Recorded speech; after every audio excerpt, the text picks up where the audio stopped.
irmãos e irmãs, na homilia da manhã, como de costume, eu fiz um sermão mais expositivo do Evangelho, comentando detalhadamente cada um dos versículos, e vocês podem assistir no YouTube. Agora eu gostaria de comentar apenas alguns aspectos do Evangelho de hoje, especialmente o final.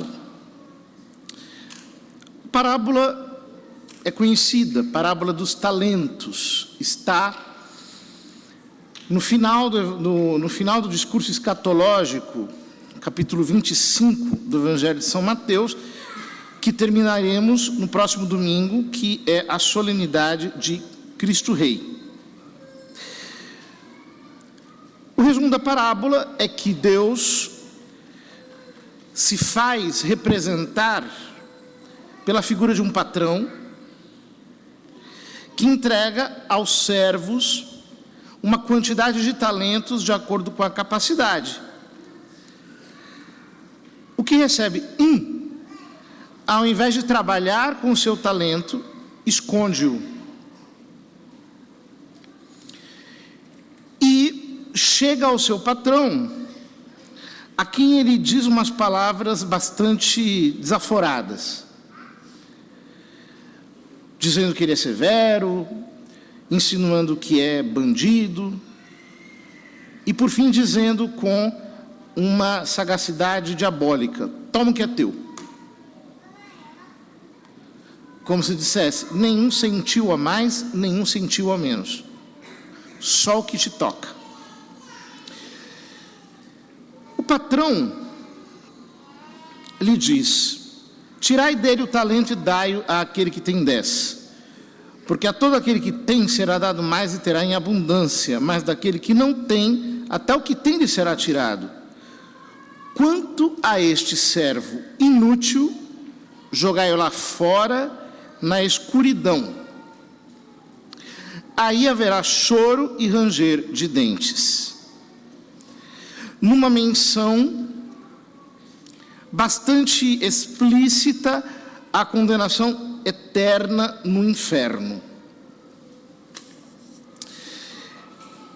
Todos nós devemos considerar a verdade do inferno com uma certa frequência em nossa alma. Por quê? O inferno existe. Foi-nos revelado pela Sagrada Escritura. É uma necessidade de razão, porque a justiça requer que aquele que cometeu delitos seja punido. E, de fato, a realidade do inferno é frequentemente ignorada por nós. Nós todos temos uma espécie de mecanismo de defesa, em que tudo aquilo que é muito ruim, nós deixamos para pensar nisso depois, e esse depois nunca chega. E evitamos, portanto, encarar uma realidade. Mas o inferno existe. E nós podemos ainda ser condenados. Enquanto nós não estivermos no céu, existe o risco de sermos condenados no inferno. Isso é um dogma da igreja, bem como uma verdade gritante nas Sagradas Escrituras. Porém, o que é o inferno e como é o inferno? Santo Inácio, nos seus exercícios espirituais, nos leva a meditarmos na realidade do inferno a partir de metáforas. Por quê? Assim como um objeto pode ser conhecido pela sua sombra, nós, através destas sombras, podemos de algum modo perceber qual é a realidade do inferno. O inferno, como diz Nosso Senhor aqui no Evangelho, é um lugar de choro e ranger de dentes. O que significa isso? É um lugar de um sofrimento indizível, em que o homem sofre tudo o que é possível sofrer. Então pense, por exemplo, a dor do infarto. Dizem que o infarto mata mais pela dor do que pelo infarto em si mesmo. Porque é uma dor excruciante, em que a pessoa sente aquela pressão no músculo cardíaco e não resiste. Tamanha é a dor do infarto. Agora, imaginem um infarto que nunca terminasse e que você nunca morresse. Porque a dor do infarto mata. Mas, se você não pode morrer mais e a tem, é uma dor infinita, uma dor fixa. Você pode ter uma ideia do tipo de dor que o homem sente no inferno. Por exemplo, imaginemos, para não falar do corpo inteiro, se você pegasse o seu polegar e colocasse numa espécie de prensa trituradora, e aquilo caísse com toda a força sobre o seu polegar. Digamos assim, se nós pudéssemos pegar uma pedra do tamanho do pão de açúcar e colocar o seu polegar para sentir o peso daquela pedra, sem a menor chance de que esse sofrimento acabasse. Eu não estou falando do corpo inteiro, eu estou falando do polegar. Isso traria perturbação, né? Nós ficaríamos desesperados, nós ficaríamos realmente dilacerados, massacrados, nós desejaríamos a morte. Só que no inferno ninguém pode morrer, e no inferno eu não vou só com o meu polegar, eu vou com o corpo inteiro, com todo o meu ser. Portanto, a dor, a pressão, o dilaceramento é incalculável.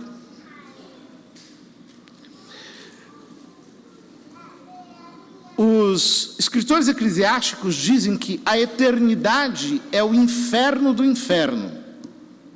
Por quê? Se você passa 1 milhão de anos, é só o começo. Se você passa 50 bilhões de anos, é só o começo. Se você passa 300 trilhões de anos, é só o começo. Não tem fim.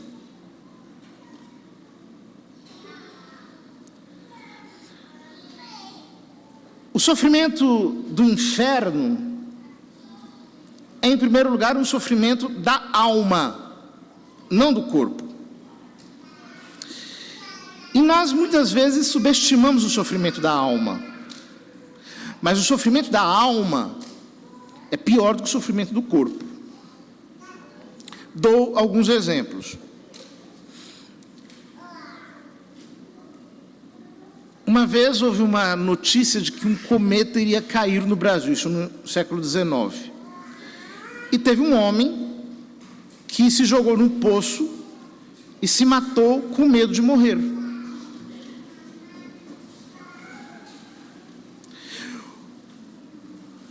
Há muitos condenados à morte que, diante da pressão psicológica, desejaram morrer logo, para que aquilo acabasse.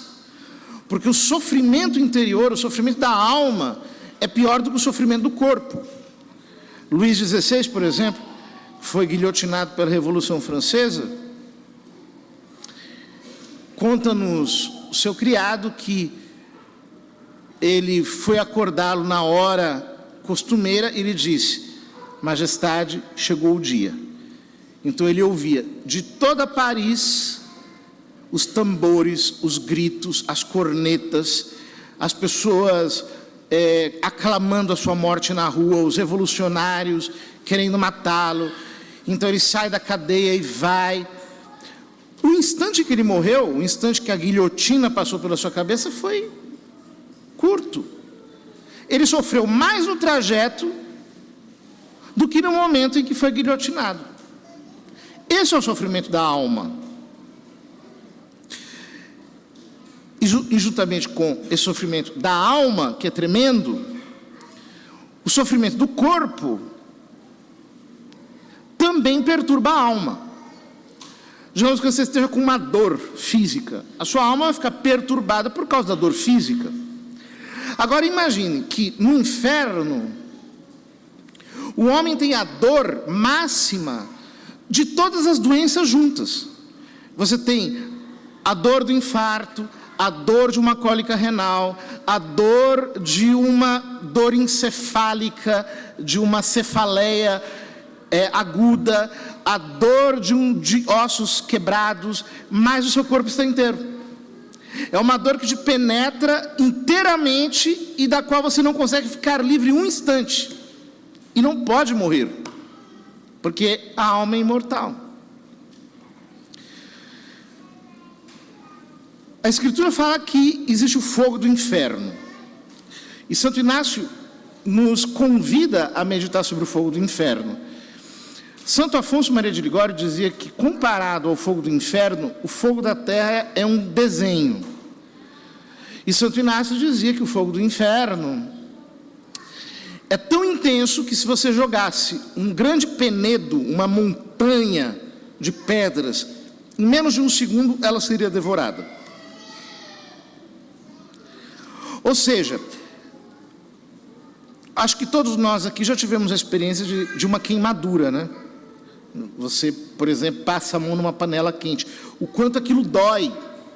Você fica com uma dor perturbadora. Aquilo arde em você. É uma dor ardida.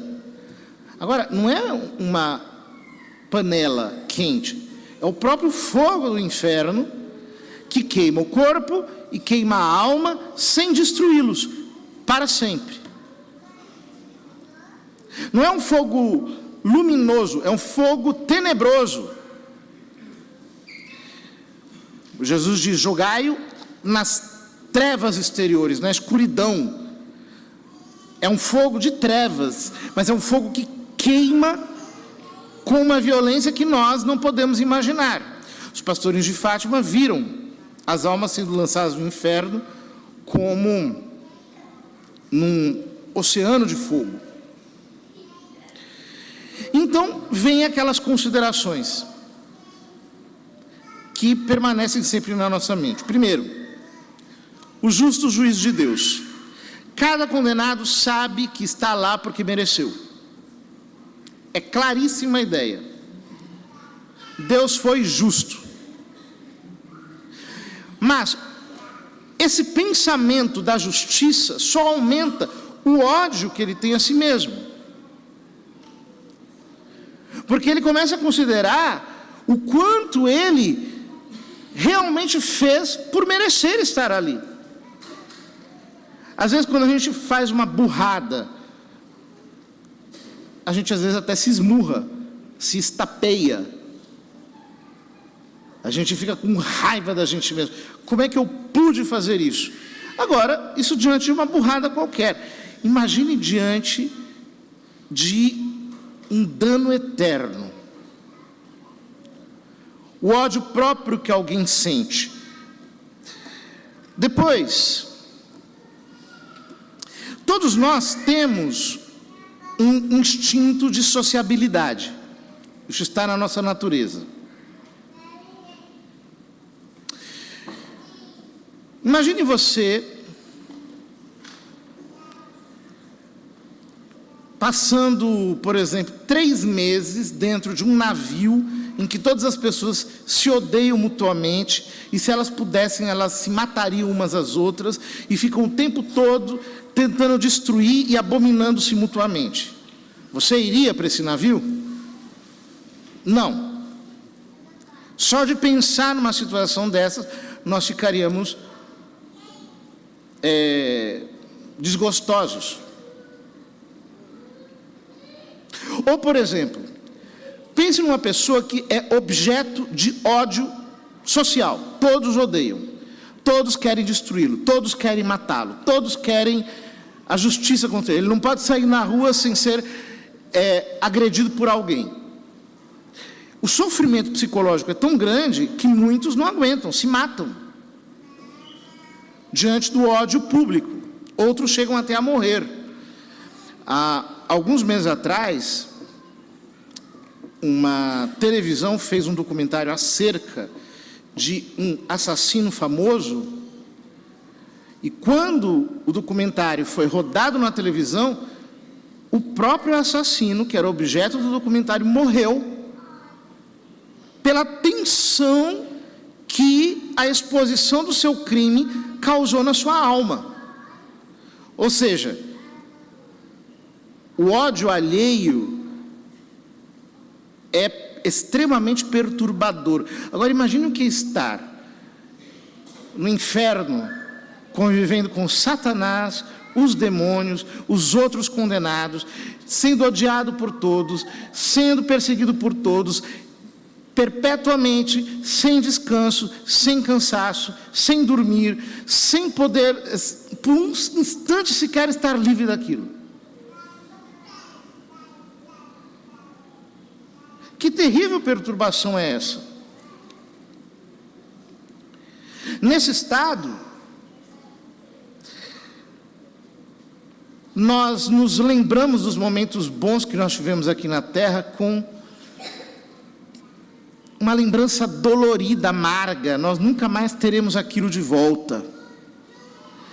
Mas, ao mesmo tempo, a lembrança dos nossos pecados nos causará ódio, porque vejam, por um brevíssimo instante de prazer, nós temos como remuneração uma eternidade de dores. Você vai amaldiçoar, se você for para o inferno, cada pecado que você cometeu na vida. Você vai dizer: maldito o dia que eu conheci aquela pessoa, maldita aquela noite que eu usei para ofender a Deus, maldita aquela música blasfema que passou pelos meus lábios, maldito aquele lugar em que eu pisei com os meus pés para ficar longe do Senhor. Você vai amaldiçoar todos os seus pecados sem a possibilidade de voltar atrás. Você perceberá que o pecado é como uma gota de mel envenenada. Uma gota de mel envenenada pode ser doce, mas mata. O pecado pode trazer algum prazer, mas ele condena a alma eternamente no inferno. Você vai olhar para aquelas pessoas que você desprezava. Você ria, achava que aquele era louco, ou que aquele outro era fanático, ou que aquele outro era estranho. E eles estarão no céu e você estará condenado. E você pensará: o quanto eu ri dessas pessoas, o quanto eu ridicularizei essas pessoas, e agora elas estão numa felicidade eterna, enquanto eu estou aqui no choro e no ranger de dentes de todos os condenados, escutando isso eternamente, e eu mesmo gritando, gemendo de dor, sem a possibilidade de sair dali. A perda definitiva de Deus é a pior de todas as penas do inferno, porque enquanto nós estamos aqui, nós nos distraímos com tantas coisas criadas, mas quando nós morremos, o corpo se separa da alma. A alma quer ir com toda a força para Deus, que é o seu princípio. É aquele único em que ela pode encontrar algum descanso. Só que acabou. Imagine escutar essa palavra, fim. não tem uma possibilidade de um final feliz? Não, acabou, perdeu, para sempre,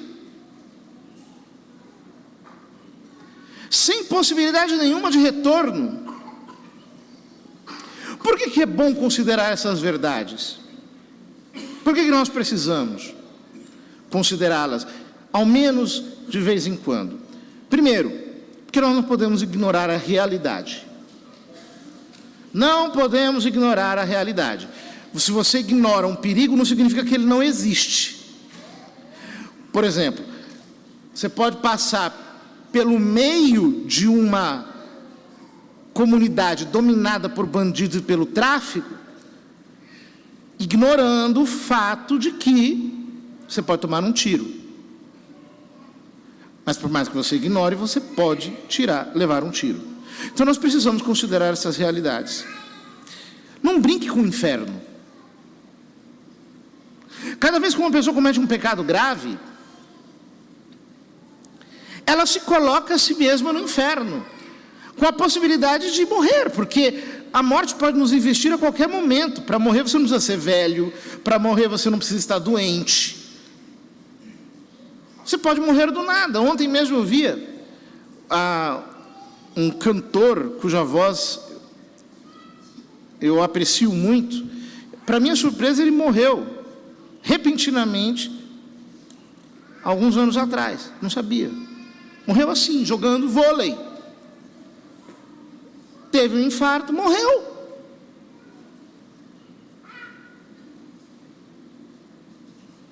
A morte é uma certeza que nós temos. Agora nós vamos ficar brincando com o pecado, abusando da misericórdia divina. Não, depois eu me confesso. Vou repetir, não tem problema. Depois eu me confesso. Você sabe se você vai ter depois? Você sabe se você vai ter o dia de amanhã? Fica adiando a minha conversão. Fica adiando. Converta-se agora. Você não sabe o que vai acontecer com você daqui a pouco. Nossa, padre, então quer dizer que eu tenho que servir a Deus por medo? Não! Você tem que servir a Deus por amor. Só que é o seguinte: Deus não é um idiota, um palhaço. Ele é santo.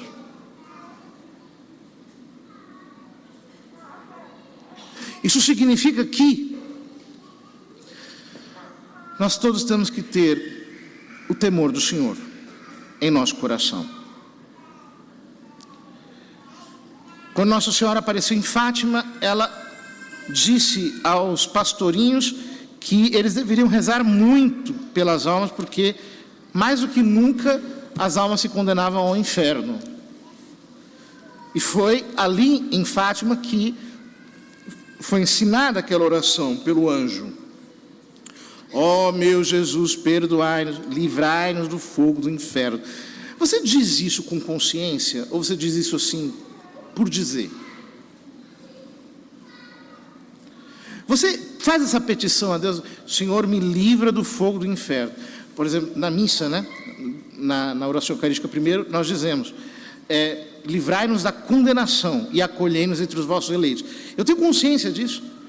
Eu estou pedindo a Deus: Deus, me livra da condenação. É uma possibilidade real. Às vezes nós, brasileiros, somos um pouco superficiais, porque a gente sempre quer o final feliz, né? Não, mas no final dá tudo certo, tem um jeitinho. Com as coisas espirituais não é assim. Não adie a sua conversão. Converta-se agora. Arrependa-se.